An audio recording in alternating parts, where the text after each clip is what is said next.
On the evening of August 1st, 2026, at around 8 o'clock local time, an explosion tore through the outdoor terrace of a restaurant in the heart of Moscow. The blast happened at Balzy Rossi, an upscale Italian restaurant sitting on the ground floor of one of the city's 7 Stalin-era skyscrapers on Kudrinskaya Square, a location known for hosting Russia's political and military elite. Within minutes, ambulances, fire crews, and armed security units had sealed off the area. Within hours, the story had split into 2 competing narratives, one official, cautious and vague, the other unofficial, detailed and explosive in its implications. According to Russia's Interior Ministry, 3 people were killed and around 15 injured. Other outlets, citing telegram channels close to Russian security services, put the number of injured much higher, with some reports suggesting more than 20 wounded. In the first confused hours, Russian state media floated the idea that a gas canister might have detonated by accident, a familiar cover story in a country where the truth about violent incidents involving powerful people is rarely released quickly, if at all. But that explanation didn't survive the night. Russia's National Anti-Terrorism Committee soon confirmed that the blast had been caused by an improvised explosive device, and said that a woman had attempted to carry the device into the restaurant, but had been intercepted by a security guard before she could get inside. According to that account, the guard, the woman herself, and a restaurant patron were among those killed. Moscow's mayor went further, publicly describing the incident as a terrorist attack. That designation matters. It moved the story out of the realm of accident and negligence and into the realm of a deliberate, planned strike against a target. And it raised the obvious question of who exactly that target was. The unofficial reporting filled in what the official statements conspicuously left out. Telegram channels that monitor Russian security and military circles, accounts like Astra, Baza, and others with a track record of getting details right before the Kremlin is ready to admit them, reported that the restaurant had been closed that evening for a private event. According to witnesses cited by these channels, that event was a birthday celebration. And the man being celebrated was not a random businessman or minor official. It was reportedly Alexander Chaiko, at the time the newly appointed commander-in-chief of Russia's Aerospace Forces, marking his 55th birthday. Photographs and video clips that circulated afterward, allegedly taken inside the venue before the blast, appeared to show a stage decorated with the words Alexander 55, along with tables set for a large formal gathering. If accurate, this was not a quiet dinner. It was a substantial event, reportedly attended by Federal Security Service personnel, government officials, State Duma deputies, and generals from the Ministry of Defense. Witnesses described a cluster of military and government vehicles gathered around the restaurant that evening, consistent with a gathering of that scale and sensitivity. Chaiko himself is not an obscure figure. He had been appointed to lead Russia's Aerospace Forces in May of 2026, a significant promotion that put him in charge of one of the most important branches of the Russian military, at a moment when Russia's air campaign against Ukraine remains central to the war. Before that appointment, he commanded Russia's Eastern Military District. And it was in that earlier role, in March of 2022, that he became associated, in the eyes of investigators and journalists, not through any admission of his own, with the killings of civilians in the Ukrainian town of Bucha, one of the most widely documented and internationally condemned episodes of the war's early months. Whether or not Chaiko himself was the intended target of the August 1st bombing, his presence, his history, and his position at the top of a major branch of the Russian armed forces immediately made him the center of speculation. If the reports are accurate, and if he was indeed the target, this would rank among the highest profile attempted assassinations of a serving Russian general since the start of the full-scale invasion. What we know with more confidence is that Chaiko was not physically harmed. Independent reporting has suggested he escaped the blast with the help of a bodyguard. His daughter Maria was reportedly struck by shrapnel and suffered a traumatic brain injury. Her husband, Chaiko's son-in-law, a man named Daniil Peredriy, was also badly wounded in the explosion and later died of his injuries in the hospital. If these accounts hold up, that alone transforms this from a strike against a general into an attack that reached directly into his family. It is one thing to target a military commander in the course of a war his forces are prosecuting. It is another to have that commander's daughter maimed and his son-in-law killed at what was supposed to be a private celebration. In the capital city, surrounded by his own security detail and the very state apparatus meant to protect Russia's ruling class. The other reported fatality, with a name and a service record attached to it, is Major General Valery Plokhotnyuk. According to multiple independent reports, Plokhotnyuk served as deputy commander of Russia's 49th Combined Arms Army in 2022, at a time when that army was heavily engaged in fighting in southern Ukraine, including around Kherson. A deputy commander of a Combined Arms Army is not a junior officer. It is a senior operational command position, the kind of posting given to officers with extensive combat experience and a great deal of institutional trust. According to the reporting that has emerged since the blast, Plokhotnyuk arrived at the restaurant that evening in a vehicle equipped with flashing emergency lights. the kind of escorted arrival typically reserved for senior officials moving through the city with priority and protection. One version of events suggests he arrived in that vehicle specifically to attend the birthday celebration of a close friend, implying a personal relationship between Plokhotnyuk and Chaiko that went beyond ordinary professional courtesy. If that detail is accurate, it suggests the blast was timed, at least in the retelling by these telegram sources, to coincide with the arrival of a senior officer's convoy, which would be a chilling piece of operational detail if true, since it implies whoever built and placed the device may have known enough about the schedule and security posture of the event to time an attack around it. There's a third name that is circulated in connection with the bombing, though with considerably less certainty attached to it: Lieutenant General Igor Yerusalimov. Some reporting, including from the investigative outlet iStories, indicated that he, too, was killed in the blast. But this claim comes with an unusual wrinkle. When a journalist from another outlet, Verstka, attempted to reach Yerusalimov for comment, the person who answered the phone identified as him and asked not to be written about. That is a strange detail to sit with. It could mean the earlier report was simply wrong, and Yerusalimov is alive and irritated at being mistakenly reported dead. It could also mean something else entirely: that he is alive, but in circumstances he does not want publicized, or that the person answering his phone was not actually him. None of this has been resolved, and it is worth being honest about that uncertainty rather than treating any version of the story as confirmed fact. In an information environment as opaque and manipulated as Russia's, where the state controls most domestic media and independent journalists operate from exile or underground, claims like this often remain unresolved indefinitely. What happened after the bombing is, in some ways, as revealing as the bombing itself. 2 funerals took place at Moscow's Troyekurovskoye cemetery in the days that followed, and journalists who tracked them down described a level of secrecy and security that stood out even by the standards of a country accustomed to opaque official conduct. Plokhotnyuk's funeral was held first. The following day, a second funeral was reportedly held for Daniil Peredriy, Chaiko's son-in-law. Independent reporting places these burials on the 5th and 6th of August, just days after the explosion, a notably fast turnaround for burials that were, by all accounts, meant to attract as little public attention as possible. From early in the morning on the day of each funeral, the cemetery was reportedly ringed by officers from Russia's Federal Protective Service, the agency responsible for guarding the president and other top state officials, as well as personnel from the National Guard, known in Russian as Rosgvardia. Security buses were stationed nearby, presumably to move personnel or equipment, or simply to project a visible wall of state presence around the site. Traffic police and plainclothes officers reportedly controlled access to the surrounding streets, and anyone attempting to enter the cemetery grounds was required to pass through a screening checkpoint first. This is not the security posture of an ordinary funeral. It is the security posture of an event that the state considers politically sensitive, one where the risk of a second attack, a protest, unwanted press coverage, or simply unwanted attention was apparently taken very seriously. The funeral for the general himself reportedly included an honor guard carrying the flag of the Russian Aerospace Forces, which would make sense given his personal connection, real or rumored, to Chaiko and to that branch of the military. But observers noted a detail at the graveside that didn't fit quite so neatly. A flag belonging to Russia's ground forces was placed at the grave, rather than a flag matching the Honor Guard's branch or matching Plokhotnyuk's own service record with the 49th Combined Arms Army, which is itself a ground forces command, or matching the Aerospace Forces connection implied by the rest of the ceremony. It's the kind of small inconsistency that would ordinarily mean nothing. A logistical mix-up, a flag grabbed from the wrong storage room, a low-level error made under pressure by a funeral detail told to keep the event as quiet and quick as possible. But in the context of an event already shrouded in unusual secrecy, involving a man whose full service record has not been officially confirmed by the Russian state, that mismatch has understandably drawn attention from journalists trying to piece together exactly who Plokhotnyuk was, what unit he was actually attached to at the time of his death, and why the state seems so intent on managing the visibility of his burial rather than acknowledging it through normal channels. It's worth stepping back and asking why any of this secrecy would be necessary at all if the official version of events is accurate, that this was a terrorist bombing, 3 people died, and the security services are investigating. Countries experiencing terrorist attacks generally have an interest in being seen to respond decisively and transparently, at least to their own domestic audience, because it reinforces the idea that the state is in control and taking the threat seriously.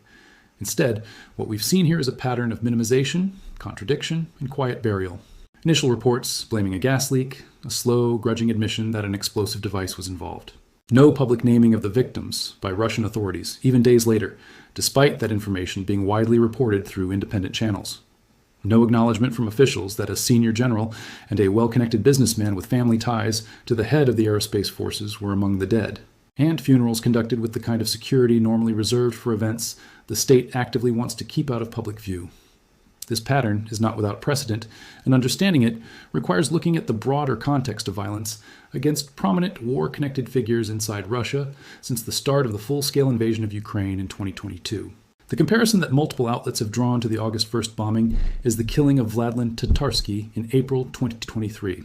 Tatarsky was a prominent Russian military blogger, a vocal supporter of the war with a large following who was killed in a St.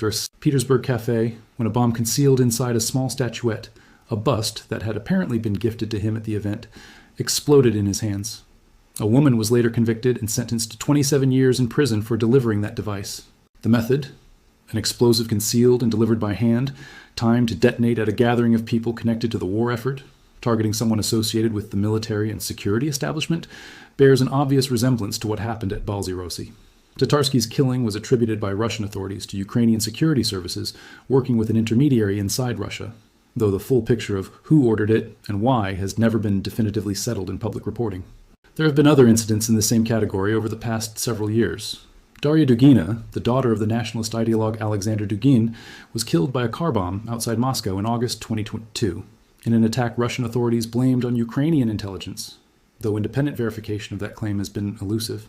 Various Russian military bloggers, local officials in occupied territories, and figures connected to the war effort have been targeted by car bombs, poisonings, and other attacks with a frequency that suggests a sustained campaign rather than isolated incidents, though attribution in almost every case remains contested, murky, or entirely unresolved.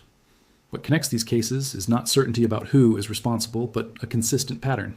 Someone, for some reason, appears to be conducting a low-intensity campaign of assassination and intimidation against people connected to Russia's war effort deep inside Russian territory, including in Moscow itself, a city that is supposed to be the most heavily secured in the country. If the August 1st bombing fits that pattern, it represents an escalation in a few important respects.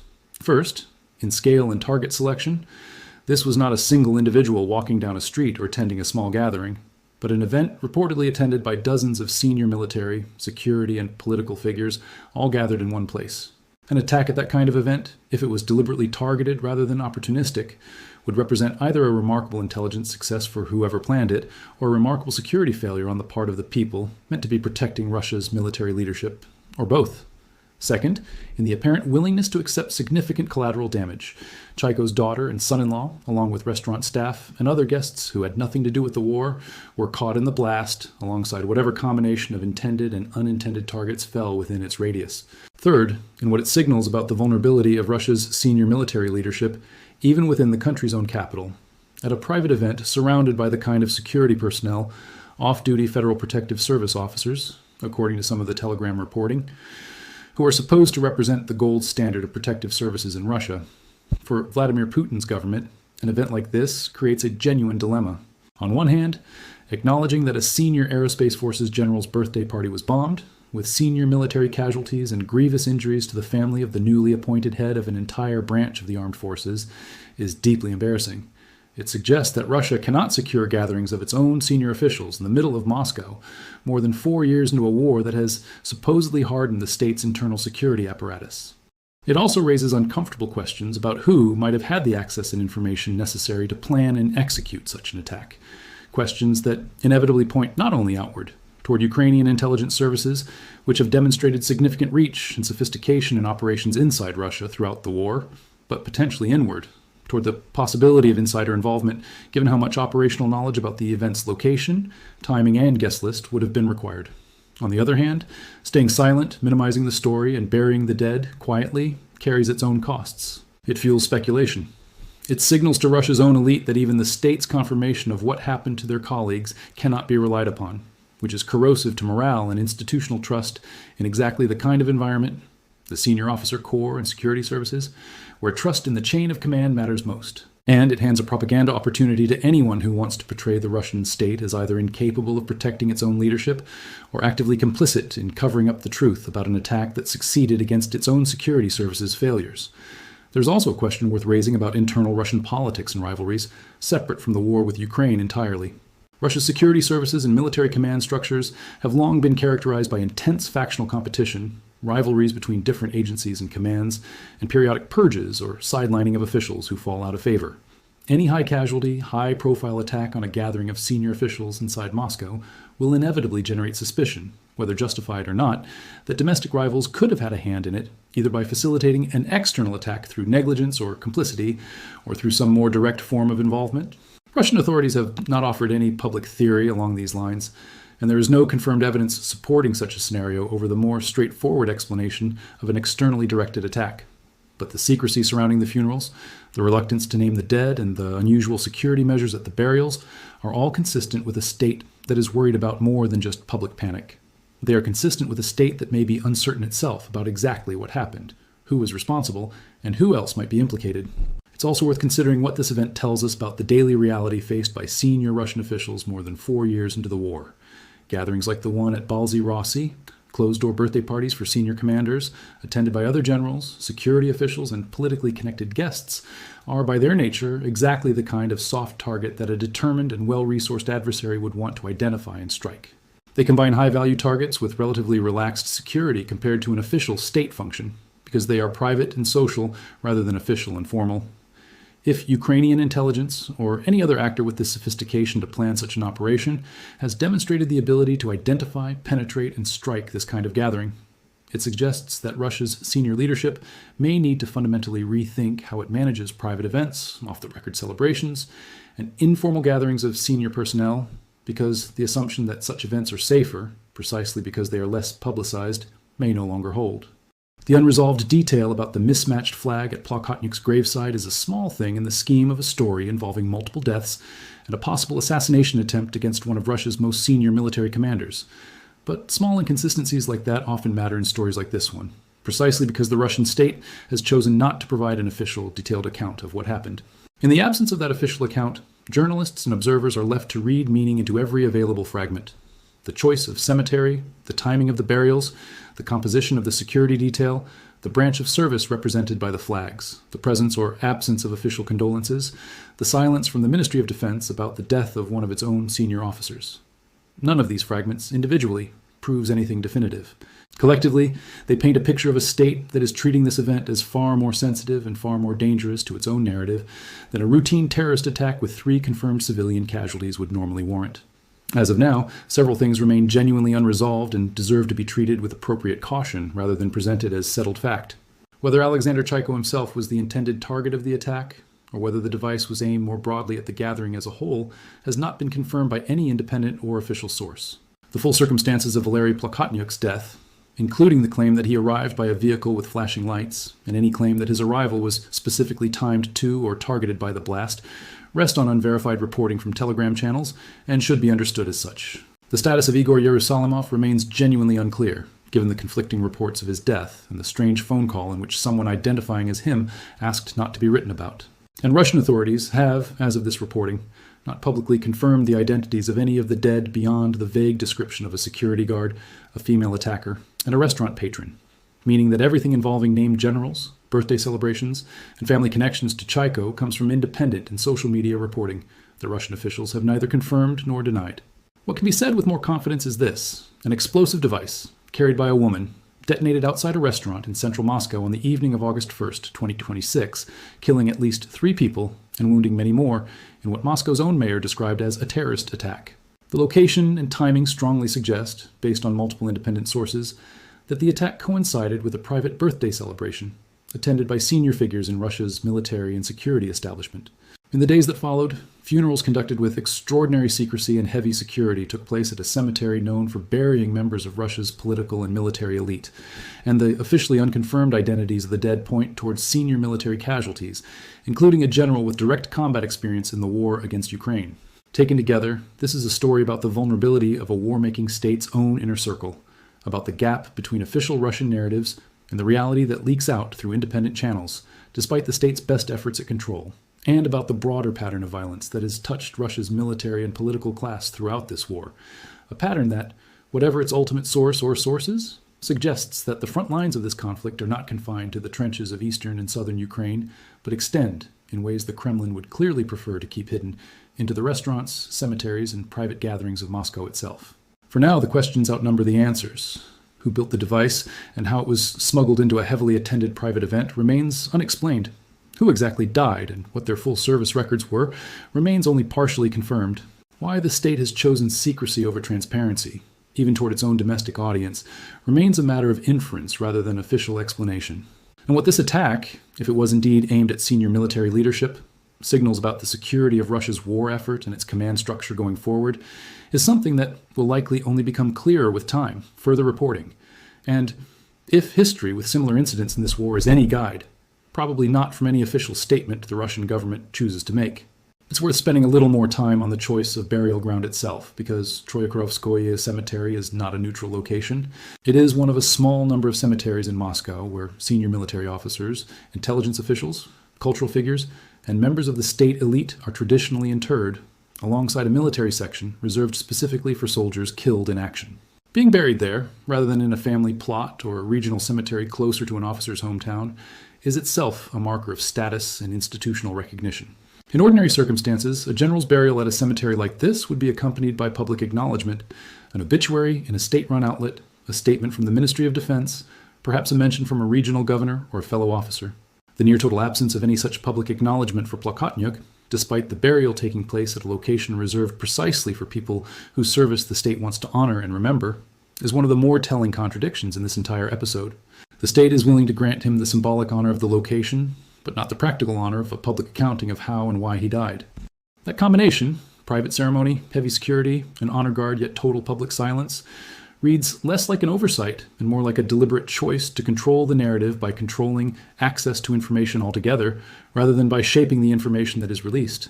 This approach fits a broader pattern that has defined Russian information management throughout the war. From the earliest days of the full-scale invasion, Russian state media coverage of military losses has been characterized by significant delay, selective disclosure, and outright denial, even in cases where independent journalists, satellite imagery, or foreign intelligence assessments made the underlying facts difficult to dispute. Casualty figures for the war as a whole have never been transparently reported by Russian authorities, and families of soldiers killed in Ukraine have frequently described difficulty getting straight answers from military officials about the circumstances of their relatives' deaths. Applying that same pattern to the death of a general in the heart of Moscow in an attack on a private social gathering rather than on the battlefield suggests that the instinct toward information control is not confined to combat losses far from the capital. It extends to any death that might complicate the state's preferred narrative about its own strength, competence, and control. And a bombing that killed a general at a birthday party attended by dozens of security officials is about as complicating as it gets. There's also an interesting asymmetry worth noting between how this story has been covered inside Russia and how it has been covered outside it. Western and Ukrainian outlets, along with Russian-language independent media operating from exile, moved quickly to piece together the birthday party angle, the identities of the victims, and the details of the funerals, relying heavily on telegram channels with sources inside Russia's security and military establishment. Mainstream Russian domestic media, by contrast, largely stuck to the minimal official line: an explosion, a small number of confirmed casualties, an ongoing investigation, without engaging in any of the speculation about who was actually being celebrated that night, or who among the guests may have died. That gap between the Russian language information space operating outside the country's direct control and the domestic media environment operating under it has become one of the defining features of how this war is covered and understood. This incident is a clear illustration of it. The most detailed human and consequential parts of the story, who Chaiko is, what happened to his family, who Plokhotnyuk was, and how he arrived at the restaurant, the strange business with Yerusalimov's phone call, all come from outside the tightly controlled domestic information system, even though the event itself took place in the middle of Moscow and was witnessed by dozens, if not hundreds, of people connected to that same system. From a Ukrainian strategic perspective, whether or not Kiev had any direct role in this specific attack, incidents like this serve a purpose that extends beyond the immediate physical damage. They demonstrate, repeatedly, that no location inside Russia, not even a private security-heavy gathering of senior military leadership in the capital, can be assumed to be completely safe. That perception, if it takes hold among Russia's officer corps and political elite, has effects that go well beyond any single event. It changes how comfortable senior officials feel attending large gatherings. It changes how much they trust the people around them, including their own security details. And it reinforces a broader psychological reality that Russia's leadership has had to grapple with throughout this war, that the country's vast internal security apparatus, built up over decades and reinforced further since 2022, has repeatedly proven unable to prevent high-profile, high-casualty attacks on individuals connected to the war, whether those attacks take the form of car bombs, drone strikes deep inside Russian territory, or, as in this case, an explosive device apparently smuggled into one of Moscow's most exclusive restaurants. At the same time, it's important to resist the temptation to treat every detail circulating about this event as confirmed simply because it fits a plausible and dramatic narrative. Telegram channels covering Russian security and military affairs have a genuinely mixed track record. Some have proven remarkably accurate and well-sourced over the course of the war, breaking real news well ahead of official confirmation. Others have been used, deliberately or not, to spread disinformation, exaggerate casualty figures, or promote unverified claims that later collapse under scrutiny. The uncertainty around Yerusalimov's fate is a useful reminder of exactly this risk. A reported death that may simply be wrong, attached to a real, ongoing tragedy, illustrating how quickly claims can circulate and calcify into accepted fact before they've actually been verified. Responsible coverage of this story, and of the broader pattern of violence it may be part of, requires holding two things in mind simultaneously. Taking seriously the substantial and mounting evidence that this was a targeted attack on Russia's senior military establishment with real, significant casualties among that establishment, while also acknowledging clearly which specific details remain unconfirmed, contested, or sourced only to channels that cannot be independently verified. What happens next will likely depend less on what Russian officials choose to say publicly, which so far has been very little, and more on what continues to leak out through the same independent and exile-based reporting channels that broke most of the meaningful details of this story in the first place. If further funerals take place with the same secrecy, if additional names surface, or if the Ministry of Defense is eventually forced to issue some kind of statement because the pressure of unanswered questions becomes too great to ignore, that will tell us something important about how contained or uncontained this story has become for the Kremlin. Until then, what we are left with is a partial picture assembled from fragments. A bombing the state initially tried to explain away as an accident, a birthday party for one of the most powerful men in Russia's Air Force, a general with real combat experience quietly buried under heavy guard, a son-in-law who died of his wounds, a daughter who survived with serious injuries, a mismatched flag at a graveside that may mean everything or may mean nothing at all, and a Russian state that 4.5 years into a war it insists it is winning, still cannot fully guarantee the safety of its own most senior commanders inside the walls of its own capital city.